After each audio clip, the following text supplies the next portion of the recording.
Hey everybody, welcome to SLB Drinks. My name is Kurt. This is Brent Bedhead Bronson. And we're here today at the SLB Basement Bourbon Bar for a wonderful bourbon review. I didn't think it was that bad. It's got a nice wisp going this way. It's like a wave. It's beautiful.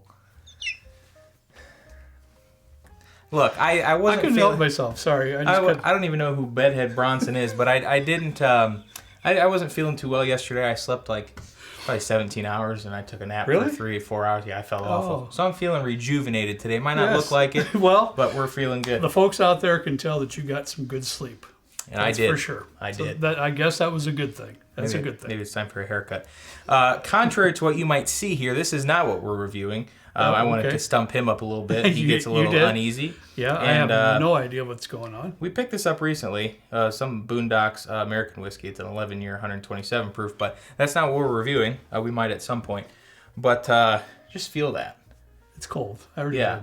So what is your prediction on what I might be pulling out? Is it going to be warm? Is it going to be cold? Well, you know, here in Indiana, as we've said a million times, we're last to get everything, especially up in the northwest corner of Indiana. So I'm hoping you're going to pull out the Elijah Craig Barrel Proof, the new release. But according to Harry, as of Friday, that hasn't come in. Nope.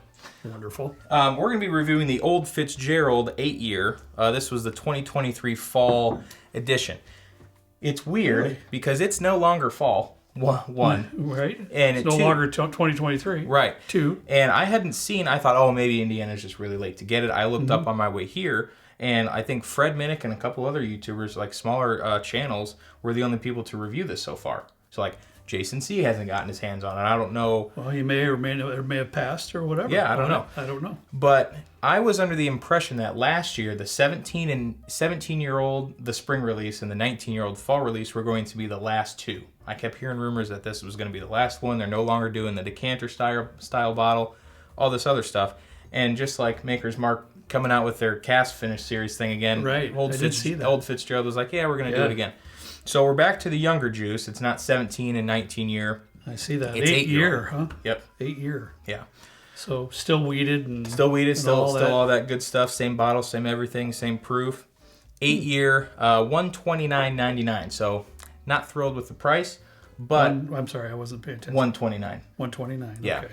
So a little bit more than that 10 year per year, and I know that just seems to be a common thing. I see comments all the time saying that shouldn't be a standard or anything like that, and I agree. It should be based on what the juices taste like. And I agree too. But I'm kind of excited. Yeah, this is pretty neat. Bottle and bond, of course, so 100 proof, so everybody knows, which is customary for that release. I wanna bathe myself in this just on the smell. The 19 year, in my opinion, last year, the 17 year was better. There was a lot of conflict. I saw a lot of comments and stuff, and it was good to know because the 17 or the 17, 18, 19, the 19 for me was just a little too oaky. Well, I'm glad you said it because I preferred the 17 as well. Mm-hmm. But hey, different strokes for different folks. We all have different palates. If you preferred the 19, I'm glad you did, especially if you bought it. I think I lost mine. I can't find it. Do you have it? Trenton. You have one back there. Is that the 19? No, it's not.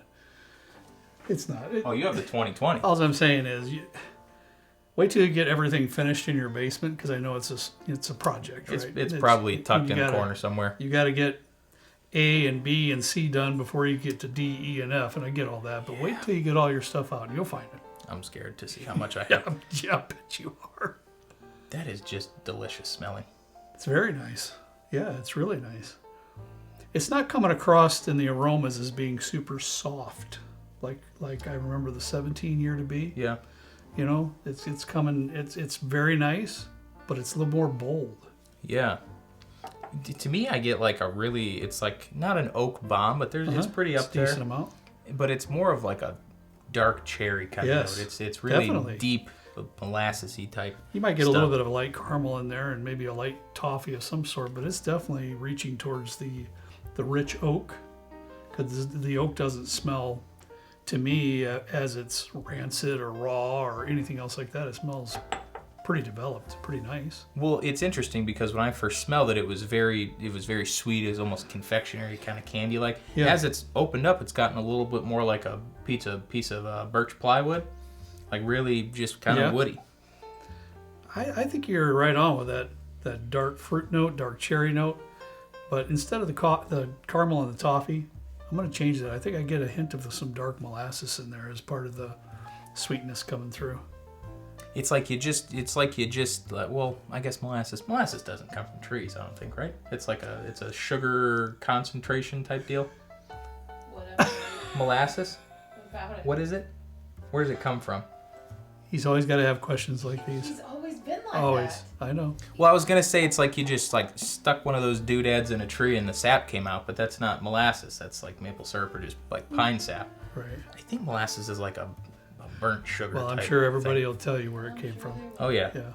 I'm sorry I don't have the answer for Somebody you. said I should stop being ignorant and just Google it before we start the show, but it just all That's comes not up how naturally. he works. No, That is. I no. know. He would never even think to Google that Oh, heck before no. the show starts. No. Not in a million years. Well, it's fun too, just like hearing the conversations in the comments. I'd much rather learn from you folks than from Google. Got a lot of smart folks out there. That's Oh, for yeah. sure. I'm sure there's somebody that's an expert on molasses for all we know. I'm sure we have it. All right, let's see what the nose is really I'm good. enjoying that.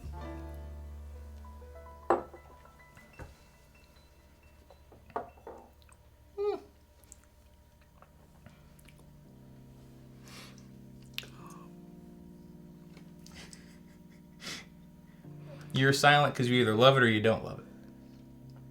I don't love it. Okay. Yep. However, I don't hate it. Okay. Oh, in between.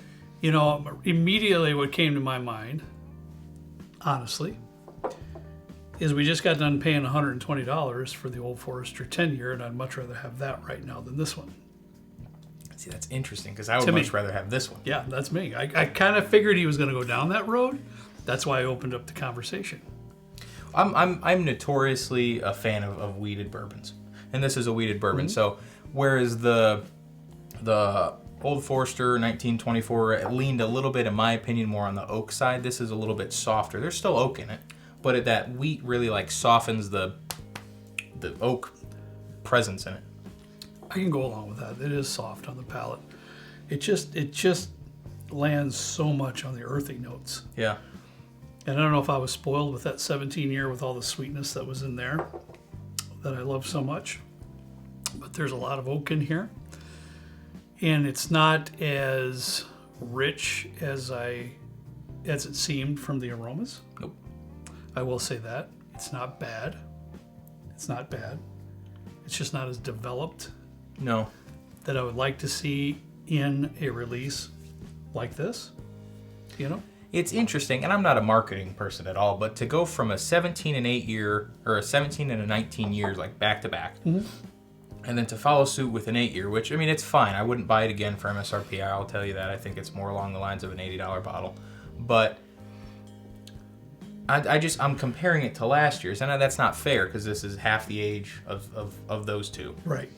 But still, like 129 for this. Still I'm paying not not impressed with it for the price. No, and there's a little bit of sourness there too, for sure. Trying to come up with any kind of a sweet note in there, struggling really a little not. bit. I'm struggling at the moment. There's some tobacco note in there. There's that oak note in there that's prevailing over all the other tasty notes for me right now, and I'm trying to come up with any more. I'm searching for any sweet note I can find, and trying to find actually that dark cherry that you mentioned too. If that would come around, that would be helpful too, and it might in a couple sips. Yeah, I'm struggling to get any sweetness at all. It's weird because on the nose it was kind of like a really harsh thing, and it's more of a soft palate. It's like really struggling to pick up any of the sweet notes. It's more along, like you said, it's tobacco-y, it's earthy. It's kind of like It is. a very quintessential like a Heaven Hill type profile, but maybe a little bit more on the woody type kind of vibes there. Sure. It's almost like I'm sipping a somewhat elevated Evan Williams Black Label or an Evan Williams 1783. That is a great way to put it.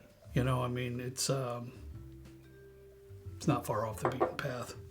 Somewhat elevated. The mouthfeel is elevated, of course, from those releases. But the general palate for me and the flavor composition is pretty close to those bottles, to tell you the truth. I'm not gonna lie. I would take a gamble on getting a really good Evan Williams, like a single barrel, the vintage one, than buying this again. Mm-hmm. I would, because some of those you get a really good one, you get a one that's just not so great, and they're single barrel, so it varies. But this is a batch. This is a batch deal, and it's just I give it like a D+, C-. I don't know if I go. Yeah, it's a C. It's okay. Yeah. It's all right. How about that? Yeah, it's all right. And I'm glad it's at your house. How about that? Oh, this isn't staying here. That's all right. Keep the one I got. Oh, okay. And I don't know. I feel bad about that, but that's just the way I look at it. Definitely wouldn't turn it down if somebody poured it for me at their house. I would enjoy the ounce and ask for something different after it was done. What an elegant way to put that. Wow. You really just have a way with words, don't you? I'm not mad. I'm just disappointed. Yeah. I'll put it that. That's all right. I'll put it that way. Well, I would have to think with you, Trenton, that your expectations weren't way up here because of the 8-year age statement. No, not really. I honestly, because I was under the impression that these were just kind of going to be done. Yeah. Or the bottling was going to be different. There was going to be something different. That's the rumors I heard. It wasn't really on my radar. And after like a 17 and a 19 year, it's like, how are you going to top that? Right. It's kind of like they went out with a bang, didn't they? When they said there was that's the truth, though. And even if you loved the 19 year more than we did, we all have to agree between that year, the 17 year and a 19 year. I mean, that's the way to go out, right? That's the way to go out on top. Yeah. It's like if Maker's Mark went out with their FAEs instead of going with the BEP. This is like the BEP. I'd rather have BEP. How about that? Really? I would. How about that? Maybe we'll have to like blind that or something. That'll be interesting. Because I wasn't a big fan of BEP either. Oh yeah, I kind of liked it more than you did. Yeah. But there was plenty other ones in prior releases that I liked a lot more. Oh yeah. That's all. But all right, well, indigestion's coming. There you go. Trent needs a nap, so we probably need to get this to a close. I'm wired, man. I'm wired now. Well, thanks for bringing this down, buddy. I do appreciate it. It's always a treat to be able to even sample something like this, and so I do appreciate that for sure. That's been kind of fun. I didn't expect it at all. I had no idea that was coming, nor did I have a clue that it was out there. I honestly didn't either. I went to Harry's and he was like, "Hey, this came in. You want one?" I was like, "Yeah, sure, why not?" Yeah. What would be interesting is because I know that you have that one, and I think I have the 2021 and 22. Mm-hmm. And the 20, I think I have several of these. So maybe it would be cool to blind them and see. I know with those blinds it's difficult because it's like, well, those are annual releases. I can't get those. Why would I care? Right. But it would be kind of interesting. Maybe just something for Patreon or YouTube or something. And it might come to a point where we eat our words on that because we might choose the 19 year over the 17 year too. Maybe. Stranger things have happened. I'm scared especially in blinds, that's for sure. All right, everybody, that's all we have today. Thanks so much for watching. I want you to have a fantastic week. Enjoy it to the best of your abilities, even though a lot of us have to work, right? That's the way it is, though. Yeah. Hey, we get to wake up every morning, and we get to move on, and we get to spend time with family and friends in the evening. So we get to spread the mud, right? Yeah, I'm spreading the mud every day. Loving every bit of it. Spreading mud and eating dust. Love it. That just sounds terrible. Yeah. Good. If you would be interested in watching Kurt do drywall, like what his day's like, let us know. Maybe we'll put a GoPro on him. And he's trying to talk me into a GoPro. Yeah. Well, that'd be interesting. I'd hate to show him all the gas stations I stop at once in a while for like a Family Express pizza puff or something like that. You know what I mean? You know what I'm saying? It gets you through the day. I'd be interested. I would. I bet you would. All right, everybody. As always, we ask you to please drink responsibly. See you next time right down here with Trent and me in the good old basement bourbon bar. See you later.